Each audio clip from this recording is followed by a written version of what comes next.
The Lord be with you. and with your spirit. A reading from the Holy Gospel according to Saint Matthew. Glory to you, O Lord.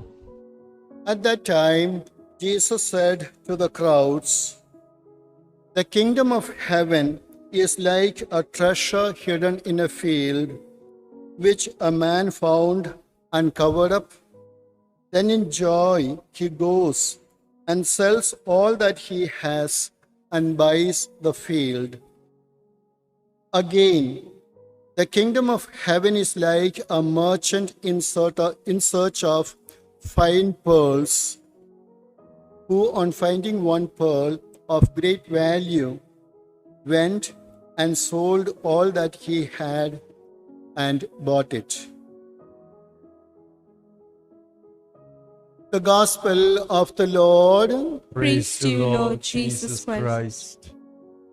The Saint Alphonsus, whose feast we celebrate today, a saint who lived few years, or 35 years in this world, and yet attained such closeness to the Lord. A person who had nothing miraculous in her day-to-day life, and yet attained the holiness, accepting the day-to-day sufferings that the Lord sent, accepting the day-to-day difficulties of her life. After her death, hundreds of miraculous events or cures are claimed by different people, especially those who have any problem with the feet, clubbed feet, or having any deformity of the feet. And many say because she herself had a deformity, because her leg got burned in the burning chaff, and because of her own deformity in her life, she cures people, especially children, those who have got any deformity. When she was very seriously sick and in bed for about a year, one of the priests who used to take communion for her was certain Father Sebastian Vallopoulos. As a young priest, he was in one of the neighboring parishes. He would take communion, and he came in close collaboration with this saintly person who was in bed. Later on, Father Sebastian happened to be appointed as the Bishop of Talasheri, which is my home diocese. During his life in the diocese, he narrates one of the miraculous events that happened, miraculous cures that took place through the intercession of Saint Alphonsus. I am reading it as he has narrated it. Bishop Sebastian reports, "Years ago, when I was in a small village in Wayanad, outside Mananthavadi town, I saw a small boy walking with some difficulty using a stick. As he approached me, I noticed that both of his feet were turned upside down. I had a stack of holy cards in my pocket with Saint Alphonsus' picture on them. So I pulled out one of them and gave it to the boy. When I told the boy that he should pray to this woman for the healing of his feet, the boy, who was quite smart for the 10-year-old that he was, replied, 'But I am a Muslim, and besides, I was born this way.' I replied that God is very powerful, so let us pray." A few months later, a boy and a gentleman appeared at the bishop's house. I did not recognize them at first, but soon learned that it was the same Muslim boy with his father, here to tell me that his feet had been cured through the prayers to Sister Alfonsa. They showed me the calluses on the top of his feet, and you could see the marks which had been made from the years of his walking with his feet turned under. Before they left, the three of us had our pictures taken. The boy had reportedly taken Alfonso's picture and asked Alfonso to help heal his feet. Several days afterwards, one of his feet supposedly turned around. He and the other members of his family then prayed for the cure of the second foot, which also supposedly turned around later.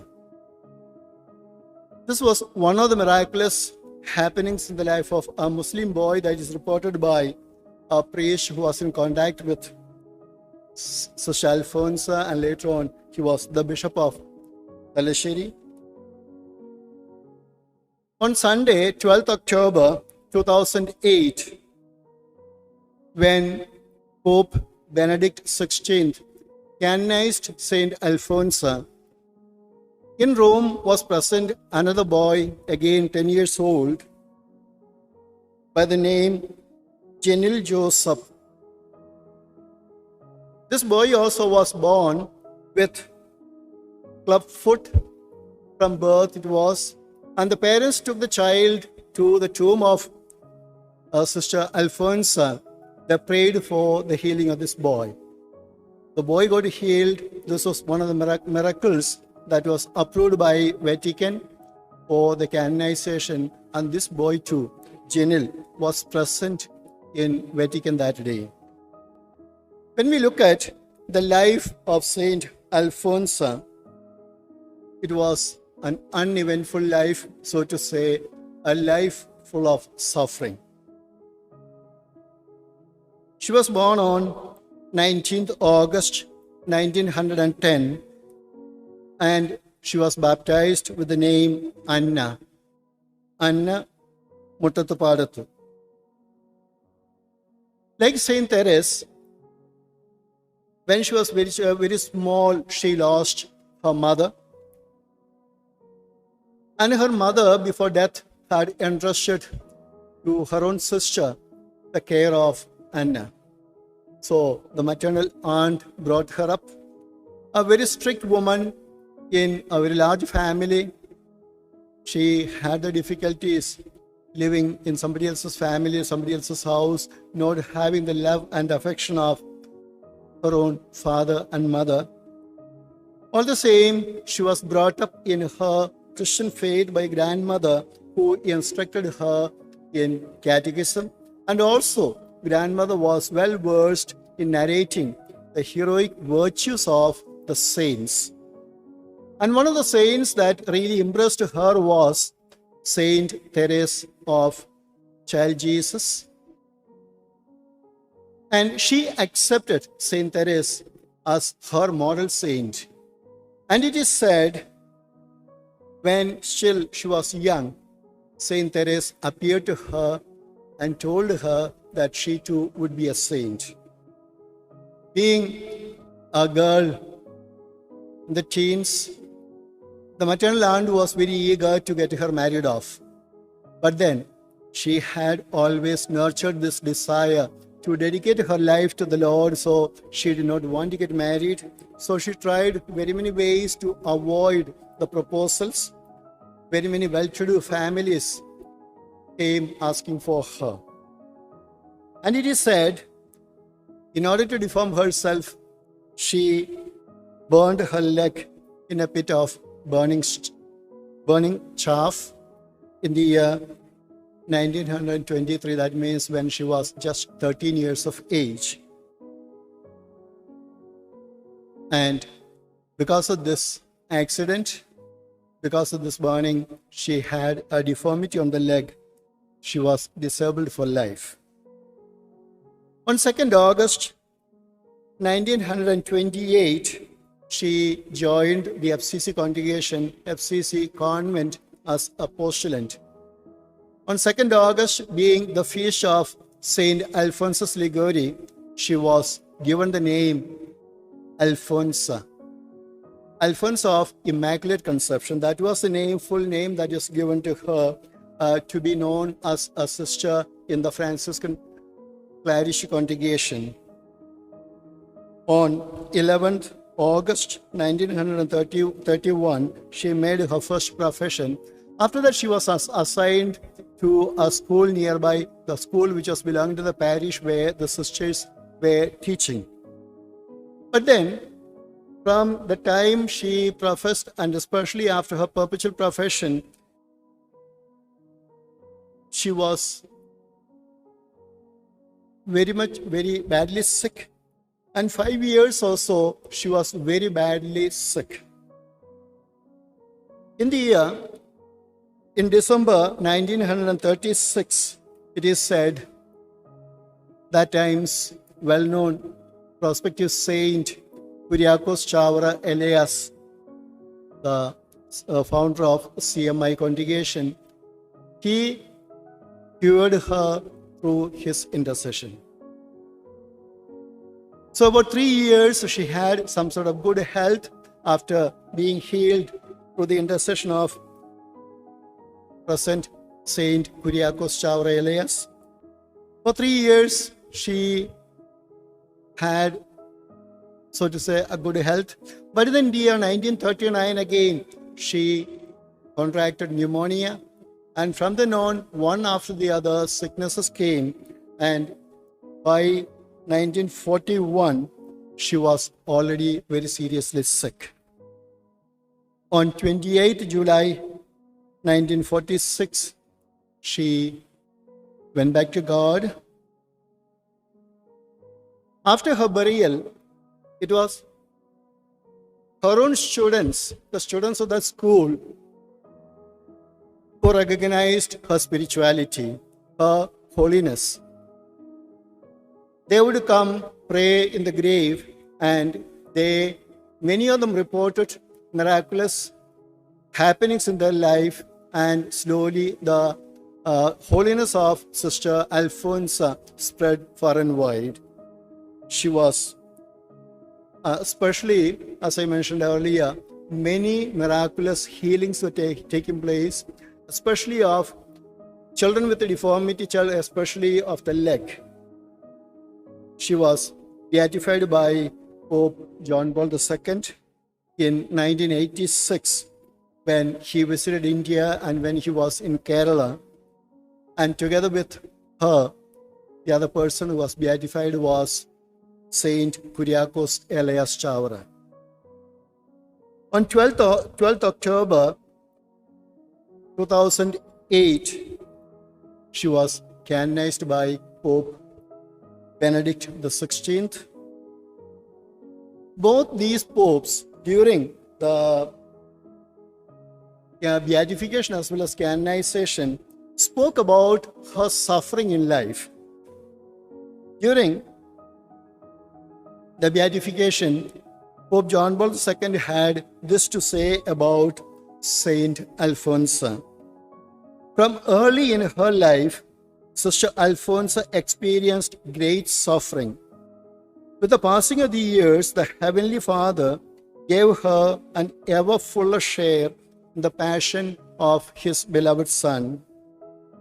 We recall how she experienced not only physical pain of great intensity, but also the spiritual suffering of being misunderstood and misjudged by others, especially in the convent itself. But she constantly accepted all her suffering with a serenity and trust in God. She wrote to her spiritual director on 20th November 1944, "Dear Father, as my good Lord Jesus loves me so much, I sincerely desire to remain on this sick bed and suffer not only this, but anything else besides, even to the end of the world.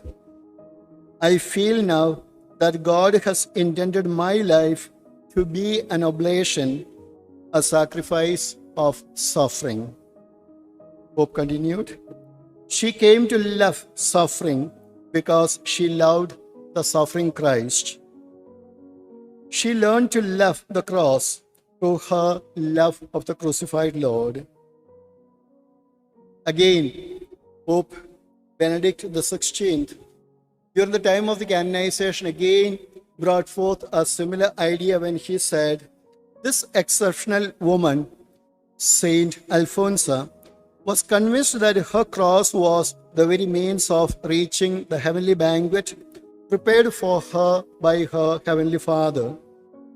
By accepting the invitation to the wedding feast and by adorning herself with the garment of God's grace through prayer and penance, she conformed her life to Christ and now delights in the rich fare and choice wines of the heavenly kingdom. Her heroic virtues of patience, fortitude, perseverance in the midst of deep suffering remind us that God always provides the strength we need to overcome every trial. This is what Pope Benedict XVI had to say about her suffering, and he concluded by saying that God always provides the strength we need to overcome every trial. So when we look at the life of Saint Alphonsa, we need to go back to the gospel passage that we heard today, the priceless treasure that is the kingdom of God. Kingdom of heaven is that pearl that the seeker of pearls found, that priceless treasure or pearl. Alphonsa, from her early childhood, she realized that she has something great, something to live for. And so all the odds of life did not deviate her. She kept on towards that goal, and she had an aim to sanctify herself. And her path of holiness, when we look at her life, is accepting happily the daily cross that Jesus gave to her. She had a lot of suffering, as we heard. She never had a good health. She never had the love of her mother. She never had the close contact with her own father because she is brought up in somebody else's house by her maternal aunt. And she had a lot of difficulties even in the convent when she was sick, making people understand that it is not her acting, but it is really she is sick. And her own sisters misunderstood her. So all these were crosses that she had to suffer, she had to endure daily for Jesus. And she offered all this. She was ready to suffer, as we heard, even this as well as any other cross that the Lord gives. Lastly, it was her uniting her suffering to the sufferings of Christ. That is, whatever she suffered, she knew that she is uniting with the suffering Christ on the cross, and so gladly she accepted it, gladly she bore it, and it became a merit, a blessing for her. Just like as we find the life of Saint Therese. Second Saint Therese, if you have to call it, a person who chose Saint Therese as her model, as model for sanctity, maybe having a similar life of suffering, and both offering their sufferings, uniting with the cross of Christ. My dear friends, today we need to remember, we too have this priceless treasure. We have been given that gift by the Lord, the gift of faith. Maybe we never searched for it. We got it as a gift from the Lord. The faith that we inherited maybe or received as a gift from our family or from the Lord. And we have our day-to-day sufferings enough and more. Now, we need to look at ourselves and see, how do we nourish and cherish and value the gift of faith that God has given to us. And again, the day-to-day sufferings that the Lord gives to us. Do we grumble? Do we get dissatisfied? Are we discouraged with the Lord? Or are we able to suffer with Christ, unite our suffering daily to the cross? Maybe this is a time, especially during this time of pandemic, when we have that anxiety, we have a lot of sufferings we are undergoing because of the situation in which we are placed. Let us entrust ourselves to the Lord. Let us, just like Saint Alphonse did. When we entrust ourselves to the Lord, we accept whatever He gives to us, then we become serene, happy. Even if in the midst of sufferings, we know that the Lord is there suffering with us. We know that His blessings is sufficient. Just as we heard during the adoration, I can do all things in Him who strengthens me.